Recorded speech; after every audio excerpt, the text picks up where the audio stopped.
नमस्कार दोस्तों, मैं अवधेश कुमार आज फिर से हाजिर हूँ कक्षा 10 का हिंदी का मॉडल पेपर लेकर। ये जो मॉडल प्रश्न पत्र है हमारा 2025-2026 से लिया गया है। विषय हमारा हिंदी है और कक्षा हमारा 10 है। समय की अगर बात करते हैं तो समय रहता है 3 घंटे 15 मिनट। ये जो 3 घंटे आगे के जो लिखे गए हैं वो 3 घंटे पूरे प्रश्न पत्र को हल करने के लिए है और जो 15 मिनट होते हैं प्रश्न पत्र को पढ़ने के लिए। पूर्णांक की यदि बात करते हैं तो पूर्णांक 70 नंबर का होता है और ये जो पेपर होता है हिंदी का 2 खंडों में बटा हुआ होता है। एक खंड आ, एक खंड बा, 2 खंडों में बटा होता है। खंड आ में क्या होते हैं? बहुविकल्पी यानी कि OMR सीट आती है जिसमें काला या नीला रंग भरा जाता है। तो उसमें 2 खंड होते हैं। खंड आ में 20 प्रश्न होते हैं OMR वाले और खंड बा में बहुत बड़े बड़े क्वेश्चन आते हैं। तो चलिए हम शुरू करते हैं खंड आ को।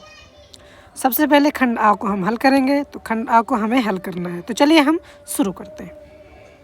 पहला हमारा जो प्रश्न है वो है हमारा कि दूसरा सप्तक प्रकाशित हुआ है। दूसरा सप्तक कब प्रकाशित हुआ है? तो हमें पता है कि दूसरा सप्तक हमारा प्रकाशित हुआ था सन 1951 में। हमें पता है कि दूसरा सप्तक हमारा 1951 में प्रकाशित हुआ था। इसी के साथ जो हमारा दूसरा क्वेश्चन है, तो दूसरा क्वेश्चन है हमारा कि सुमित्रा नंदन पंत की रचना कौन सी है? यानी हमें पता है कि सुमित्रा नंदन पंत की रचना कौन सी है? तो हमें पता है कि सुमित्रा नंदन पंत की रचना पल्लव है। कौन सी है? पल्लव। हमें पता होना चाहिए कि सुमित्रा नंदन पंत की रचना पल्लव है। इसी के साथ हम तीसरा देखते हैं। तीसरा में क्या है? छायावाद की मुख्य विशेषता क्या है? हमें पता होना चाहिए कि छायावाद की जो मुख्य विशेषता है वो है प्रकृति का मानवीकरण। प्रकृति का मानवीकरण ही छायावाद की मुख्य विशेषता है। इसी के साथ चौथा क्वेश्चन है हमारा, मैथिली शरण गुप्त किस युग से संबंधित है? हमें पता होना चाहिए कि मैथिली शरण गुप्त जी किस युग से संबंधित है? तो मैथिली शरण गुप्त जी द्विवेदी युग से संबंधित थे। किस युग से संबंधित है? द्विवेदी युग से संबंधित थे। इसी के साथ क्वेश्चन नंबर 5वां करते हैं। तो क्वेश्चन नंबर 5वां में क्या है? 5वां में लिखा हुआ है कि केशव को कठिन काव्य का प्रेत किसने कहा? केशव को कठिन काव्य का प्रेत किसने कहा? तो केशव को कठिन काव्य का प्रेत रामचंद्र शुक्ल जी ने कहा था। किसने कहा था? रामचंद्र शुक्ल जी ने कहा था। चलो, इसी के साथ अब हम 6वां क्वेश्चन करते हैं। अजातशत्रु नाटक के नाटककार कौन है?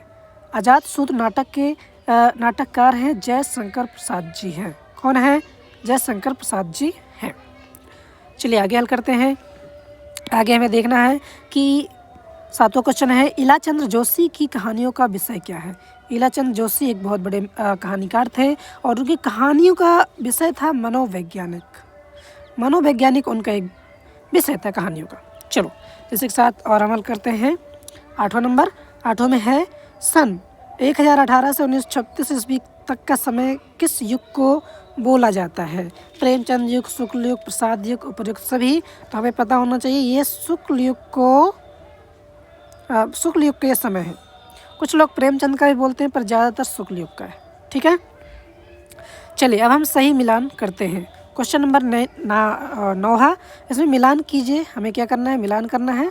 तो देखिए, सबसे प्रथम जो हमें पता है कि जो प्रेमचंद जी हैं वो उन्होंने क्या लिखा था? कफन। कफन एक उपन्यास है जो कि इन्होंने लिखा था।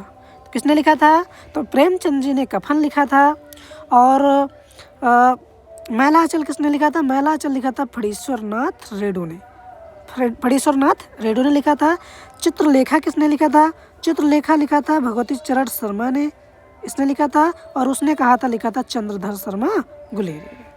ठीक है, तो इसका मतलब क्या हुआ? पहले का यानी कि हमें देखना चाहिए कि का चौथा। तो का चौथा किस में है?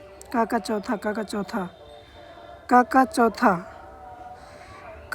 चौथा इसमें है। और इसके बाद देखोगे तो खा का क्या है? खा का पहला। तो खा का पहला किस में है? खा का पहला का चौथा इसमें है। खा का पहला किस में है? का चौथा या तो समझ लो कि चौथे का तो पहले नंबर में ही आ रहा है चौथे का और दूसरे का गा और पहले का खा, ये पहले नंबर पे आ रहा है। तो ये मतलब हो जाएगा हमारा पहला नंबर का, ये हमारा हो जाएगा। ठीक है, ये हो जाएगा। चलो इसी के साथ आगे हल करते हैं हम। तो प्रश्न 10 है, निम्नलिखित में से उपन्यास कौन से हैं? हमें ये बताना है कि ये जितने लिखे हुए हैं इनमें से उपन्यास कौन से हैं, कौन से नहीं हैं। तो हमें पता है कि सेवा सदन भी उपन्यास है, विराटा की पद्मिनी ये भी उपन्यास है, कफन भी उपन्यास है, चित्रलेखा भी उपन्यास है। यानी कि चारों को क्या बोलेंगे? उपयुक्त सभी। तो ये जो चारों हैं ये हमारे सभी उपन्यास हैं। ठीक है। इसके बाद क्वेश्चन नंबर 11 में लिखा है कि करुण रस का स्थायी भाव क्या है? तो हमें पता होना चाहिए करुण रस का जो स्थायी भाव है, करुण का मतलब होता है दुख होना, शोक होना। तो इसका शोक हमारा स्थायी भाव हो जाएगा। क्या हो जाएगा? स्थायी। तो करुण रस का स्थायी भाव क्या हो जाएगा? शोक हो जाएगा। ठीक है। इसके बाद 11 के बाद आगे हमारे हैं, आगे है 11 के बाद 12।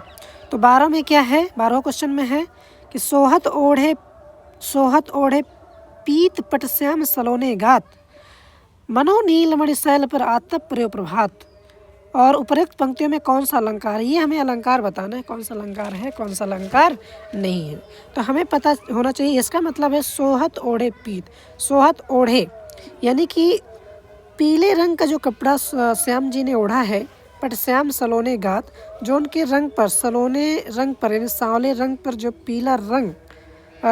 पीले रंग के जो कपड़े हैं, तो ऐसे लग रहे हैं जैसे नीलमणि पर्वत पर आतप प्रयो प्रभात, यानी सूर्य की किरणें पड़ रही है, ऐसे लग रहा है। तो ये कौन सा अलंकार है? इसमें मनो आ गया, और जिसमें मनो शब्द आ जाता है, मनो जिसमें आ जाए तो वो उत्प्रेक्षा अलंकार हो जाता है। हमें पता होना चाहिए कि उत्प्रेक्षा अलंकार का है। ठीक है। इसके साथ 13वां क्वेश्चन है हमारा, यह एक सम्मात्रिक छंद है, इसमें 4 चरण होते हैं। यह एक सम्मात्रिक छंद है, इसमें 4 चरण होते हैं। प्रत्येक चरण में 11-13 के विराम से 24 मात्राएं होती हैं। किस छंद का लक्षण है? ये किस छंद का लक्षण है हमें बताना है। तो ये हमारा रोला का है। किसका है? ये हमारा रोला का है, जिसमें 11-13 चरण होते हैं और विराम में 24 मात्राएं होती हैं। ठीक है। इसी के साथ आगे देखेंगे तो आगे है क्वेश्चन नंबर 14, जिसमें लिखा है प्रहार शब्द में किस उपशब्द का प्रयोग किया गया है? देखिए, हम बताएं कि प्रहार शब्द में 2 शब्दों से मिलकर बना है, प्रा और प्लस हार। तो इसमें जो प्रा है, तो प्रा हमारा उपसर्ग है इसका। इसी के साथ 15 नंबर करते हैं। तो 15 नंबर में है पंचतंत्र में कौन सा समास है? तो पंचतंत्र, देखो आगे हमारा पंच यानी कि संख्या दे दी गई है, जिसमें संख्या दे दे तो वो द्विगु समास का होता है। किस समास का होता है? द्विगु समास का होता है। चलो, इसी के साथ 16 क्वेश्चन नंबर है, अर्थ के आधार पर वाक्य कितने भेद होते हैं? तो हमें पता होना चाहिए कि अर्थ के आधार पर वाक्य 8 प्रकार के होते हैं। तो अर्थ के आधार पर वाक्य 8 प्रकार के होते हैं। क्वेश्चन नंबर अगर हम 17 में देखें तो आंसू का जो तत्सम रूप है, वो क्या है? तो आंसू का तत्सम रूप है अश्रु। क्या है? आंसू का तत्सम रूप है अश्रु। इसी के साथ अगर हम देखें 18 नंबर में कर्मवाच्य में प्रधानता होती है। तो कर्मवाच्य में हमें पता है कि कर्म की प्रधानता होती है, क्योंकि कर्मवाच्य में कर्म की प्रधानता होगी, कर्तावाच्य में कर्ता की पहचानता होगी। तो कर्मवाच्य में प्रधानता होती है, कर्म की प्रधानता होती है। इसी के साथ हम देखते हैं 9वां, ताब्य शब्द में वचन और विभक्ति है। तो ताब्य शब्द जो है, वचन और विभक्ति जो है, वो है हमारा चतुर्थी विभक्ति बहुवचन। ये हमारा ताब्य शब्द में वचन और विभक्ति है। ठीक है। लास्ट क्वेश्चन जो है हमारा है, निम्नलिखित शब्दों में सर्वनाम है। निम्नलिखित शब्दों में सर्वनाम उसको बोलते हैं जो किसी व्यक्ति के स्थान पर आए। तो किसी के व्यक्ति के स्थान पर कौन सा आ रहा है? जैसे कोई आ रहा है, कोई व्यक्ति, कोई आदमी, तो इसमें जो कोई है यही हमारा सर्वनाम है। वीडियो अगर पसंद आए तो लाइक करो, कमेंट करो, साथ ही साथ सब्सक्राइब भी करो। Thank you all guys.